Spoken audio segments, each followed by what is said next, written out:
Hello viewers, যারা class 9 এ পড়ছো, আজকে তাদেরকে আমি প্রথম ইউনিট টেস্ট পরীক্ষা নিয়ে চলে এসেছি ভূগোল সাজেশন। হ্যাঁ, তোমরা ঠিকই শুনেছো। আজকে তোমাদের বলে দেবো তোমাদের ফার্স্ট ইউনিট টেস্ট পরীক্ষাতে ভূগোলে কি কি প্রশ্ন আসতে চলেছে। তো দেখে নাও তোমাদের সিলেবাসে কোন কোন চ্যাপ্টার রয়েছে।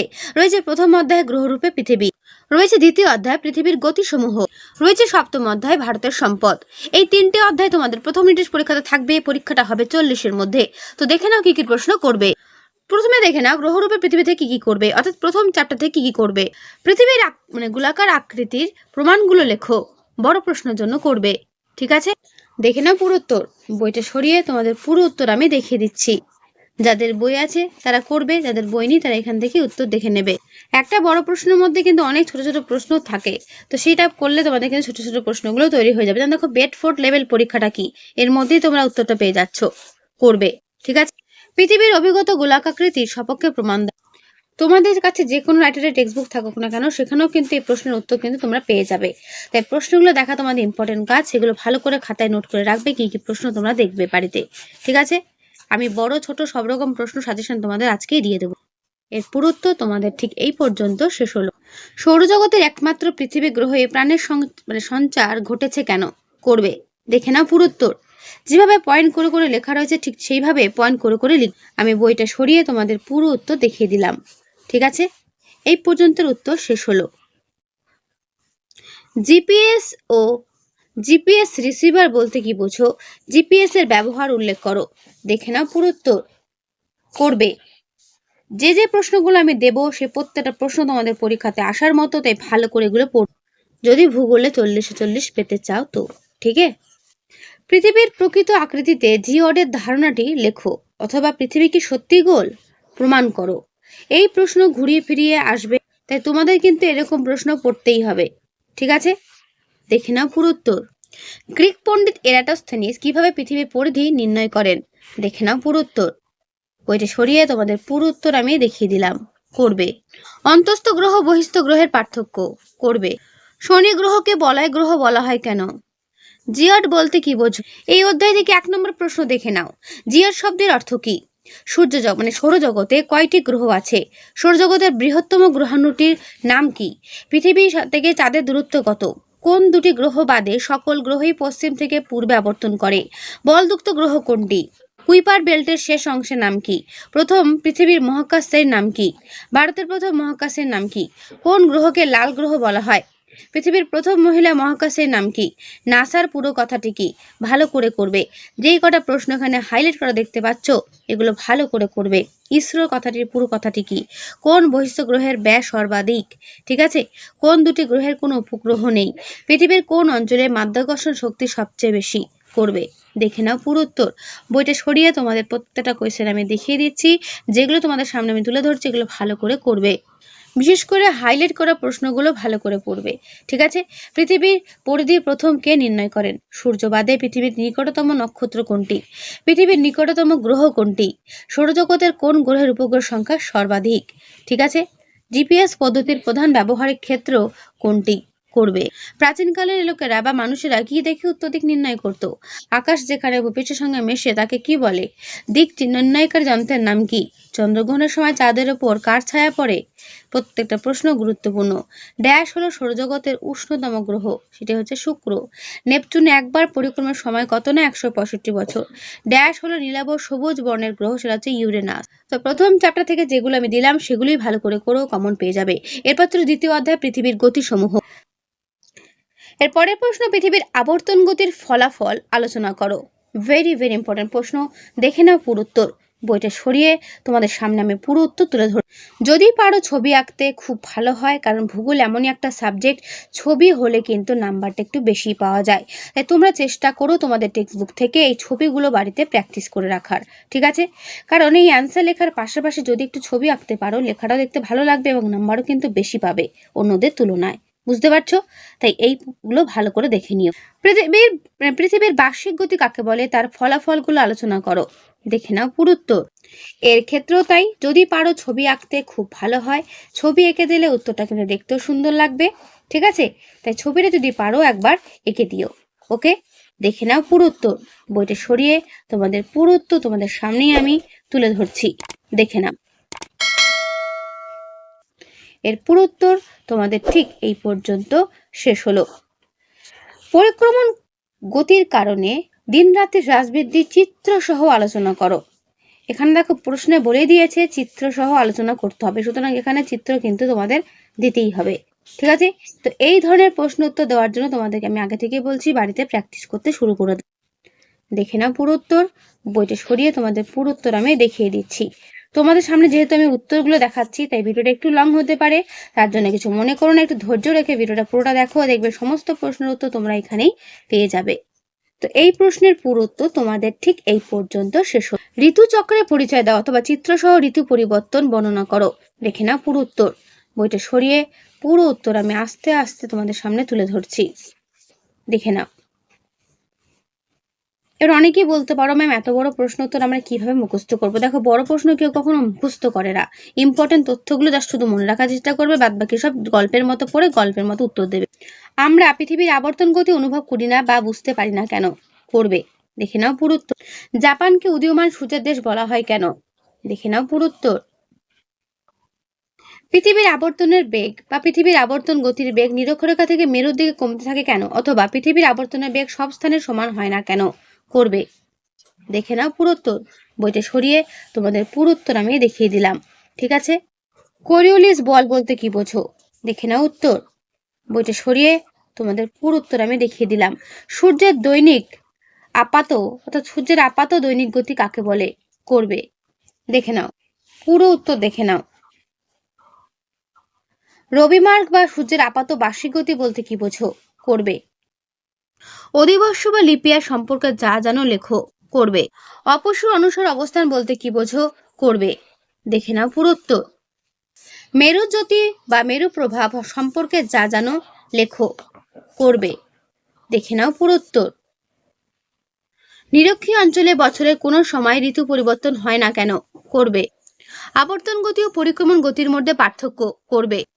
অনসুর অবস্থান অপসুর অবস্থানের মধ্যে পার্থক্য। করবে। শর্ট কোয়েশ্চেন যেগুলো হাইলাইট করা দেখতে পাচ্ছ, এই হাইলাইট করাগুলো ভালো করে করবে। ঠিক আছে, এগুলো আমি আর পড়ছি না, তোমাদের সামনে আমি তুলে ধরছি, এগুলো তোমাদের আগেও দেওয়া ছিল চ্যাপ্টার ভিত্তিক, তো এগুলো জাস্ট তোমরা একবার দেখে নাও কি কি রয়েছে এখানে। যারা নতুন তারা ভালো করে দেখে নেবে, ভিডিওটা পজ করে কি কি শর্ট কোয়েশ্চেন এখানে রয়েছে সেগুলো তোমরা পড়বে। ওকে, দেখে নিলে শর্ট কোয়েশ্চেন যেগুলো হাইলাইট করা, আবারও বলছি হাইলাইট করাগুলো ভালো করে করবে। ওকে, তোমাদের কিন্তু 1 নম্বর প্রশ্ন পরীক্ষাতে থাকবে, তাই ভেবো না কেউ শুধুমাত্র বড় প্রশ্নই পড়তে হবে। শর্ট কোয়েশ্চেন বড় প্রশ্ন সব রকমই তোমাদের কিন্তু পড়তে হবে। এখানে যেগুলো দাগানো দেখতে পাচ্ছ প্রত্যেকটা প্রশ্ন খুবই গুরুত্বপূর্ণ, তাই এগুলো কিন্তু একটাও স্কিপ করো না।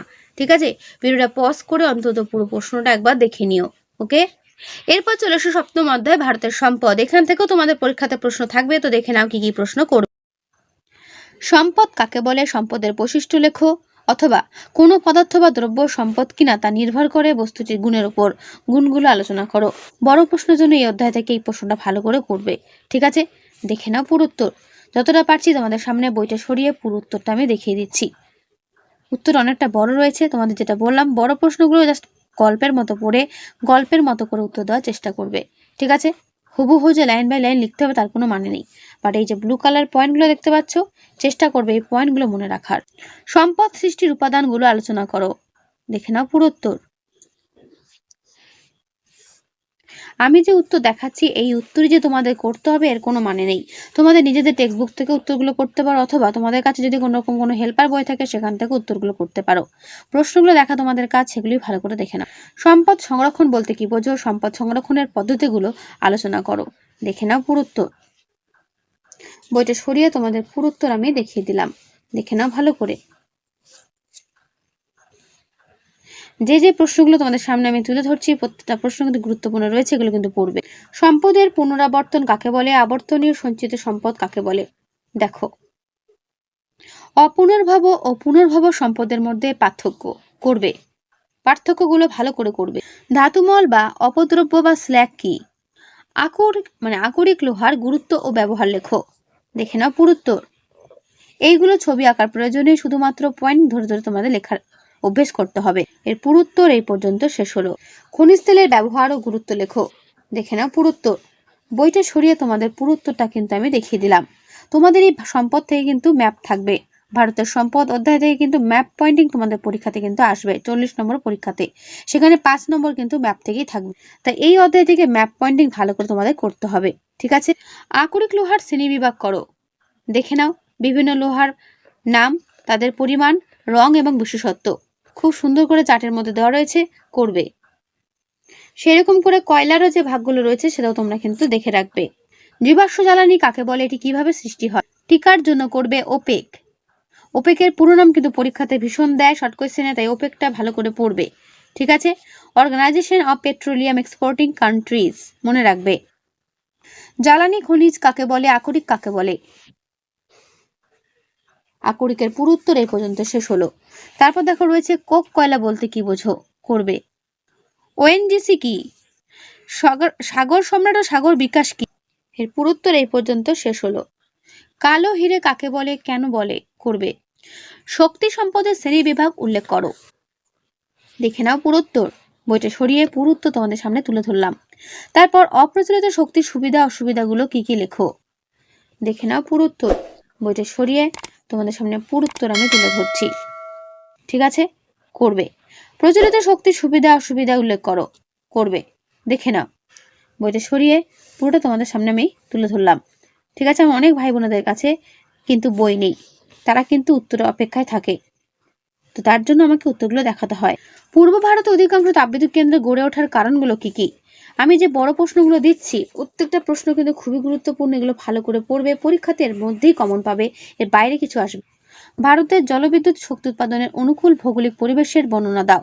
দেখে নাও পুরো উত্তর, বইটা সরিয়ে পুরো উত্তর তোমাদের সামনে আমি তুলে ধরছি।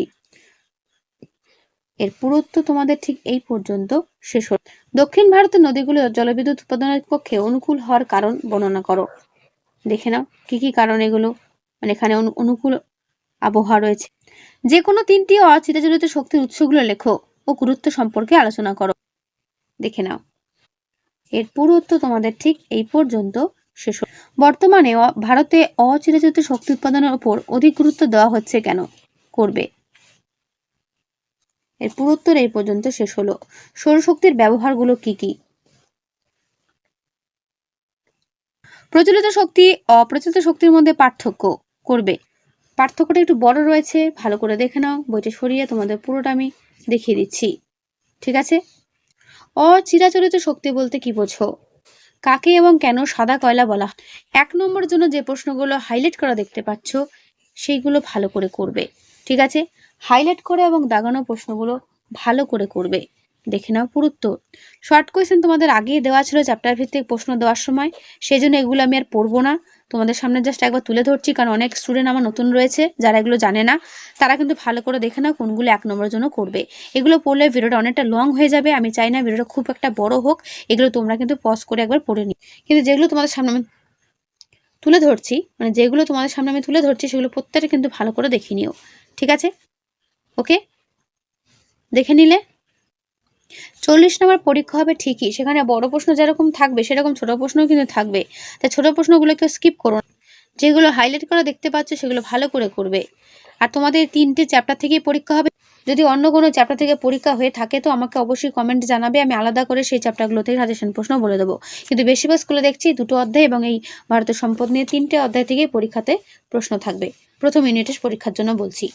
আবারও বলছি, যদি তোমাদের অন্য কোনো চ্যাপ্টার বা থাকে সিলেবাসের প্রথম ইউনিটের পরীক্ষাতে আমাকে অবশ্যই সেটা কমেন্টে জানাবে, আমি সেই অধ্যায় থেকে আলাদা করে সাজেশন প্রশ্ন বলে দেবো। ঠিক আছে, দেখে নাও, যে কটা প্রশ্ন হাইলাইট করা দেখবে সেগুলোই করবে, তার বাইরে কিছু করার দরকার নেই। সম্পদের আধুনিক ধারণার প্রবক্তাকে, সম্পদের কার্যকারিতার কথা প্রথম কে বলেন, সম্পদ সৃষ্টি উপাদানগুলো কি কি। দাগানো বা হাইলাইট করা প্রশ্নগুলো ভালো করে করবে। ঠিক আছে, যে সম্পদ সৃষ্টি উপাদান মানুষ তাকে কি সম্পদ বলা হয়, কয়েকটি মানবিক সম্পদের উদাহরণ দাও, করবে। দেখে নাও ভালো করে। ঠিক আছে, তো এই হলো তোমাদের সাজেশন প্রশ্ন, যে 3টে মানে চ্যাপ্টার তোমাদের সামনে আমি তুলে ধরলাম, সেই 3টে চ্যাপ্টার থেকে এই সাজেশন প্রশ্নগুলি করো, পরীক্ষাতে দেখবে এর মধ্যেই কমন পাচ্ছ। তো কেমন লাগলো প্রশ্নগুলো অবশ্যই কমেন্টে জানিও, ভালো লাগলে লাইক করো ও বন্ধুদের কাছে শেয়ার করে দিও। তোমাদের কাছে আমার একটাই রিকোয়েস্ট, যত পারো বন্ধুদের কাছে শেয়ার করে দিও। তাহলে আজকে এখানেই শেষ করছি, দেখা হবে নেক্সট ভিডিওতে।